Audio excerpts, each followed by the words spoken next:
الحمد للہ وحدہ والصلاة والسلام علی من لا نبی بعدہ فاعوذ باللہ من الشیطان الرجیم بسم اللہ الرحمن الرحیم لئن شکرتم لأزیدنکم وقال تعالی ایضا اذا اصابتهم مصیبہ قالوا انا للہ وانا الیہ راجعون۔ حاضرین و شاہدین، الحمدللہ ثم الحمدللہ، ہمارے ملک نیپال میں بلدیاتی انتخابات یعنی استھانیہ تہ کا چناؤ ہو چکا ہے، جس میں ہمیں یہ موقع دیا گیا تھا کہ میئر، اوپ میئر، واڈا ادھیکش اور ان کے سدس کا انتخاب کریں۔ چناؤ اور یہ انتخابی عمل کیا ہے؟ جب ایک آدمی اپنا مت کسی کو دیتا ہے تو اس کا مطلب یہ ہوتا ہے کہ وہ کینڈیڈیٹ، وہ آدمی جس کو ہم اپنا مت یا قیمتی ووٹ دے رہے ہیں، وہ آدمی میرے نزدیک قابل اطمینان ہے اور باقی سب لوگوں میں بہتر ہے، اس لیے اس کا استعمال شرعی اعتبار سے ایک امانت ہے اور دیانت ہے، اور اس امانت و دیانت کا تقاضا ہے کہ ہم اپنے اس ووٹ کی خرید و فروخت نہ کریں۔ لیکن بہرحال جو ہوا سو ہوا۔ اب اس کے اندر جس پارٹی کو ہم نے ووٹ دیا اور جو ہمارا امیدوار کامیابی سے سرفراز ہوا، اس پر ہمیں کیا کرنا چاہیے؟ اگر ہمیں جیت ملتی ہے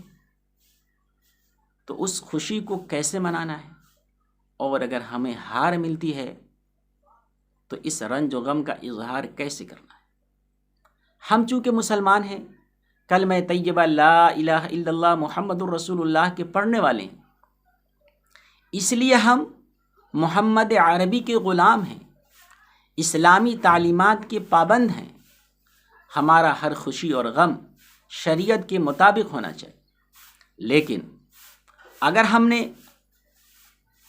اس نعمت خوشی کا اظہار اس طریقے پر کیا جو ایک مشرکانہ عمل ہے، غیر اسلامی طریقہ ہے، تو اس وقت اللہ کی یہاں ماخوذ ہوں گے۔ چنانچہ قرآن کریم کی آیت کہتی ہے لئن شکرتم لازیدنکم، کہ اگر تم میری نعمتوں کا شکر ادا کرو گے تو میں تم کو مزید عطا کروں گا۔ اور شریعت کے اندر سال میں 2 دن، جسے عید الفطر اور عید الاضحیٰ کہا جاتا ہے، یقیناً یہ دونوں دن خوشی اور مسرت کے ہیں، جس میں شریعت مطہرہ نے ہمیں نہانے، اچھے اور صاف ستھرے کپڑے پہننے، کھانے پینے میں فراخی کا حکم دیا، لیکن ساتھ ہی ساتھ اس کا پابند کیا کہ تم جب اچھے لباس پہن لو، خوشبو لگا لو اور تم ظاہری اعتبار سے خوبصورت اور اچھے بھلے معلوم ہونے لگو،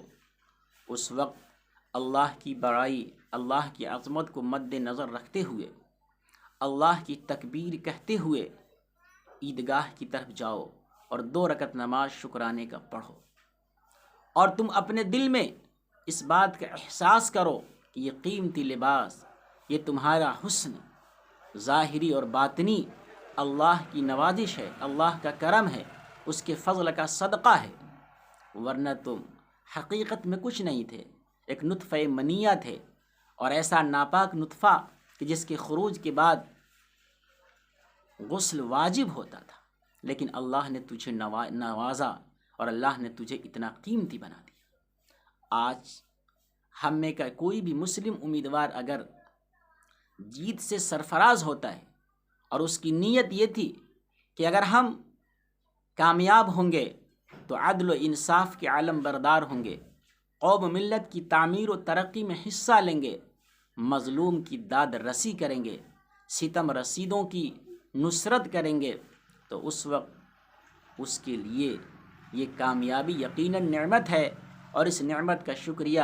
اس انداز پہ ہونا چاہیے کہ جیسے ہی ہمارے کان کے اندر جیت کی آواز گونجے فوراً اللہ کی طرف لوٹیں، الحمدللہ سبحان اللہ کہتے ہوئے مسجد کو جاویں اور 2 رکعت نماز پڑھ کر اللہ کا شکر ادا کریں کہ اللہ تو نے جس طریقے پر یہ دنیاوی نعمت سے نوازا ہے، دنیاوی جاہ و منصب سے ہمیں نوازا ہے، تو اے اللہ یہ بہت بڑی ذمہ داری ہے، اور اس ذمہ داری کو نبھانے کی توفیق عطا فرما، اور آخرت کے اندر بھی ہمیں اس کے ذریعے سے سرخرو اور کامیابی سے سرفراز فرما۔ اور ایسا نہ ہو کہ جیت کی خوشی میں ہم ناچنے لگے، گانے لگے، ڈھول اور باجے بجانے لگیں۔ افسوس کی بات تو یہ ہے کہ مرد تو مرد، عورتیں بھی بے حیائی کا ایسی ثبوت دیتی ہیں کہ انسان کا سر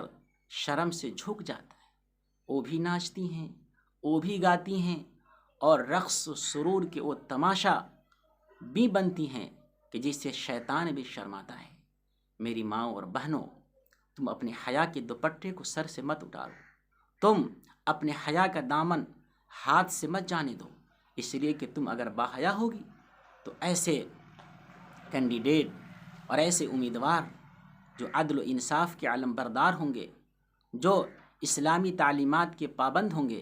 جو مظلوم کی داد رسی کریں گے، اور بھی پیدا ہوتے رہیں گے۔ لیکن اگر تم نے حیا کا دامن تار کر دیا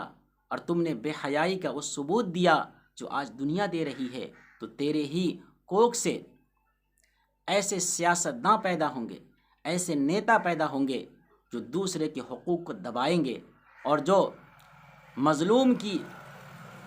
ظلم میں مزید اضافہ در اضافہ کریں گے، اور حکومت کے املاک پر ناجائز قبضہ کریں گے، اور صاحب حق کو حق نہ دینے پر کوشاں رہیں گے۔ اس لیے میرے بھائی، ہمیں اور آپ کو چاہیے کہ اگر جیت ملتی ہے تو ہم جیت کا شکر اس انداز پہ ادا کریں کہ جس انداز پہ شریعت میں مطلوب ہے۔ اور اگر خدا نخواستہ ہم نے جس پارٹی کو ووٹ دیا وہ پارٹی ہار گئی، وہ امیدوار ناکام ہو گیا، تب بھی ہمیں غم اس انداز پہ منانا ہے کہ جس سے شریعت کا دامن ہاتھ سے نہ جائے۔ کیوں؟ یہ دنیاوی کامیابی کوئی کامیابی نہیں ہے، حقیقت میں آخرت کی کامیابی ہے۔ اور اگر یہاں ناکامی مل گئی تو ہم ہمت نہ ہاریں، مزید ہمت کے ساتھ آئندہ الیکشن میں حصہ لیں، اور اگر ہم نے عدل و انصاف کو بلند کرنے کی ٹھانی تھی، کوشش کی تھی، تو وپکش کا رول ادا کریں، اور کامیاب ہونے والے سیاستداں کو مجبور کریں کہ وہ اپنے منصب کا صحیح اور اپنے عہدے کا صحیح استعمال کریں۔ اور انشاءاللہ ثم انشاءاللہ اگر آپ ایسا کریں گے، یہی عوام جو آپ کے ساتھ نہیں ہے کل آپ کے ساتھ ہو جائے گی انشاءاللہ۔ تو میرے بھائی، کہنا مجھے یہ ہے کہ خوشی کا موقع ہو یا غم کا موقع ہو، شریعت کا دامن ہاتھ سے نہ جائے۔ قرآن کریم میں فرمایا گیا اذا اصابتہم مصیبہ، کہ جب ان کو یعنی اللہ والوں کو کوئی مصیبت آتی تھی تو وہ انا للہ و انا الیہ راجعون پڑھتے تھے کہ ہم اللہ کے بنائے ہوئے ہیں، اللہ ہی کی طرف ہم کو لوٹ کے جانا ہے، یہ مصیبت کوئی چیز نہیں ہے، اللہ کی دی ہوئی ہے، اور اللہ ہی تعالیٰ پھر اسے سلب بھی فرمائے گا، ختم بھی فرمائے گا۔ تو اس طریقے پر میری آپ کو ایک نصیحت ہے کہ آپ اگر کامیاب ہوتے ہیں جب بھی، ناکام ہوتے ہیں جب بھی، آپ شریعت کا دامن ہاتھ سے نہ جانے دیں۔ اگر آپ نے اس میں کوتاہی کی تو اللہ رب العزت دینے پر بھی قادر ہے اور لینے پر بھی قادر ہے، اور جب وہ دینے پر آئے گا تو دیتا چلا جاتا ہے، اور جب وہ چھیننے پر قادر ہوگا تو پھر کسی دنیا کی طاقت ایسی نہیں ہے کہ اسے آپ کو عطا کر سکے۔ اس لیے میرے بھائی، آپ جیتنے کے بعد شکرانے کے طور پہ نماز پڑھیں، اور آپ ان لوگوں کے ساتھ مل کر ان لوگوں کے گھر گھر جاویں جن لوگوں سے آپ نے ووٹ مانگا ہے، اور ان سے کہیں کہ یہ جیت ہماری جیت نہیں ہے بلکہ یہ جیت آپ کی جیت ہے۔ آپ کے ووٹوں کے ذریعے سے میں کامیاب ہوا ہوں، تو میں آپ کو ہرگز ہرگز نہ بھولوں گا۔ آپ کو جیسے میں نے غم میں یاد کیا جس وقت کہ ہم الیکشن میں اترے تھے، اسی طریقے پر ہم کامیابی کے بعد بھی آپ کو نہیں بھولیں گے انشاءاللہ۔ اس طریقے پر آپ کے ساتھ آپ کی عوام، آپ کی جنتا خوشی بخوشی ساتھ رہے گی اور تن من دھن کی بازی لگائے گی، جان اور مال کی قربانی دے کر آئندہ بھی آپ کو سرفراز کرتی رہے گی۔ وما توفیق الا باللہ۔